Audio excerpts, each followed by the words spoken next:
Thanks, Frank. Well, I've written this out. I hope I can read it. Frank. I've been asked to speak on some of the highlights I can remember while working at CMAC. I remember buying our first proper machinery and me learning to swing on the hand folder, and I think I saw it down in the factory there. I'm just not sure.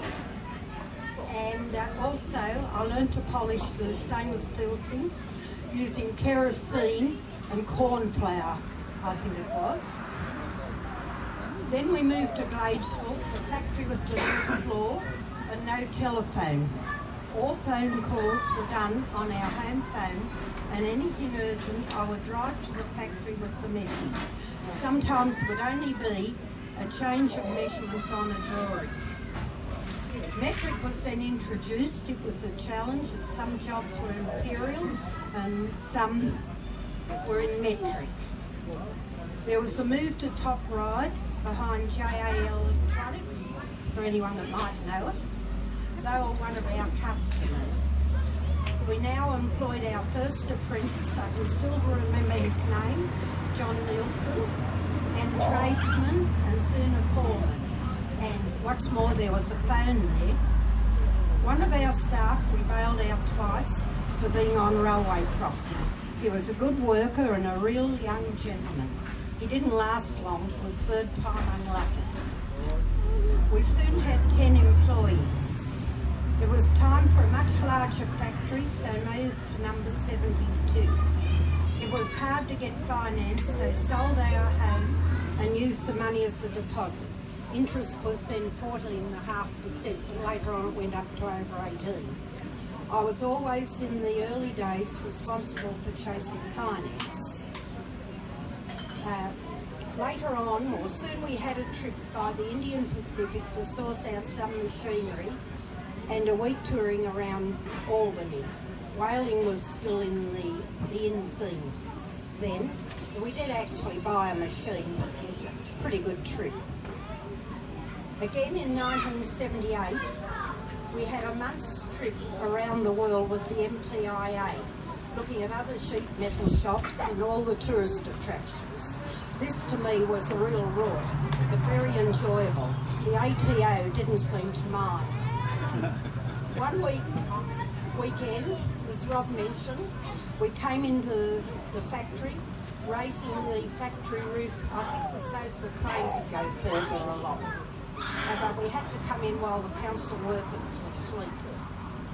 I tried to get finance for the purchase of number 74. Couldn't afford it 1 year and paid an extra $100,000 the next year to buy it. I sacrificed my lovely green Holden to entice an estimator not to leave. Very soon he wrote it off, DUI. Then he tickled a till, as I think that's the person Rob was referring to meet his gambling needs. That was the last straw. He was sacked, and my next car was an old Mazda. In 1979, buying Parramatta Tank Works was a big adventure. I took over the office duties. One duty was keeping the staff sober and not allowing them to go to St Mary's pub for a very long liquid lunch. I took all the orders for tanks, and the most frequent question asked by the customer was, if it rains, how much water will go into a tank? The property at St Mary's was sold and the business moved to number 72. No, it moved to 72. I retired to read my Woman's Weekly, sitting in the sun. I still haven't achieved that. I received no super or long service leave and still waiting for my payout and gold watch, Rob. The greatest highlights for me were the Christmas parties at different venues each year. How everyone got home safely, I'll never know, as there was no DUI.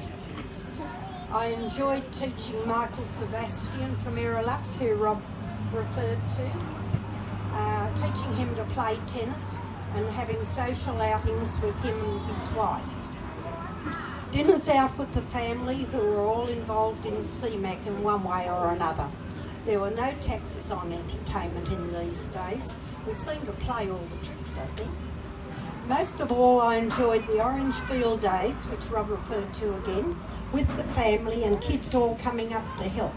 I'm sure the NT nuts and bolts are well remembered. And the breakfast at McDonald's. I think it started out with the family at about $40 and ended up near $300 after a couple of years as the kids grew up. I could probably prattle on for hours, but I won't. I would like to thank all the staff, both past and present, for your service over the years, because without you there would be no CMAC. And it is also great to see Frances, put your hands up, Frances, working in the factory as females in the workshop was always a very contentious subject. Good on you, Frances. We girls need to stand together. I hope you are all enjoying our get-together and all have a safe and happy Christmas. Happy birthday, CMAC, and may you survive another 50 years.